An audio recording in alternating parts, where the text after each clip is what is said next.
But we're going to begin in Annapolis tonight, where lawmakers are moving forward with a controversial bill to keep juveniles out of the adult criminal justice system to start. Fox 45's Mackenzie Frost has been tracking the developments and joins us live from the newsroom with concerns from prosecutors and lawmakers. Mackenzie. Hi, and Mary, the Youth Charging Reform Act appears to be gaining more momentum in Annapolis. And while supporters argue that this plan makes sense to start more of these young offenders in the juvenile system if their cases end up there anyway, critics, including some top prosecutors, say that the Department of Juvenile Services isn't providing the level of accountability necessary for these young offenders, and they argue this bill won't help. Please secure the chamber doors. We can start with Senate bill introductions. Up for debate on the Senate floor Wednesday, Juvenile Court Jurisdiction Youth Charging Reform Act. Senate Bill 323, sponsored by Democratic Senator Will Smith. This is just a smart bill for public safety, a smart bill to save money, a smart bill to make sure that our youth are equipped with the tools they need to not reoffend. Under the proposal, 16 and 17-year-olds facing certain offenses would no longer automatically be charged as adults. Those charges include possession, sale, or transfer of a regulated firearm, use of a firearm in a drug crime, use of a firearm in a felony drug conviction, wearing, carrying, or transporting a handgun, and first-degree assault. Despite multiple attempts from Republican lawmakers to remove some of those offenses from the list, including first-degree assault, I think it's important to understand that first-degree assault is just short of homicide. Attempted murder, those type of things are what falls under first-degree assault. These young people, 16 and 17 regardless, are armed with weapons that they cannot have.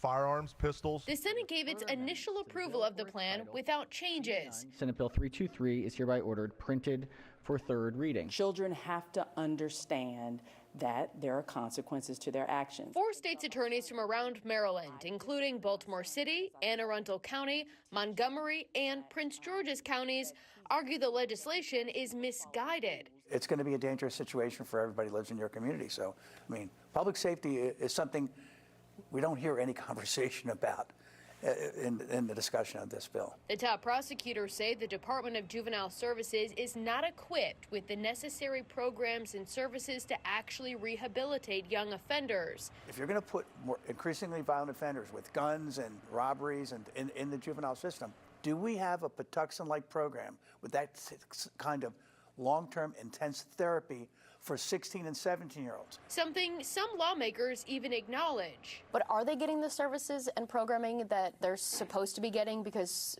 they argue that these kids are just sitting there waiting for these programs to begin, and the bed space isn't there. The programs don't have the available space for them right now. No, so no one will sit here and tell you that the services are adequate or that we're operating optimally. That's true. But this is happening right now anyway, except we're wasting a lot of time, and they're getting no services and no education in the adult system. It's not about money and time. It's about, where can these children be helped? The community is looking at us to make sure to keep them safe. Automatically sending children to a system that doesn't work now, that we know doesn't work now, is not the answer. Fix the system first. Given the apparent support this year for the legislation, the top prosecutors urge lawmakers to then include a 3-year phase-in approach to the proposal. But the leader of the Senate, Bill Ferguson, says it's not necessary. Is that something that you would be open to, or do you think could be included in this plan? The department and the Governor's Office of Children, Youth, and Youth believe that they have the sufficient programming right now and can move it quickly to deploy it. So my sense is the committee's position is likely what the full Senate position will be, that there is enough time to implement given the current timelines in the bill. So I do not see us taking that up right now. Prosecutors warn accountability is still missing from the system. An apology letter is not enough. Children have to understand that there are consequences to their actions. As lawmakers are poised to move the legislation one step forward. Now, we could see the Senate take its final vote on this proposal as early as Friday. Then it would go over to the House, where we could see more changes made to the legislation. And if that happens, we'll be sure to track it and let you know. Live in the newsroom, Mackenzie Frost, Fox 45 News. I'm Mary Bubala. Thank you for watching. Here's another video for you to watch. Also take some time to subscribe to our YouTube channel.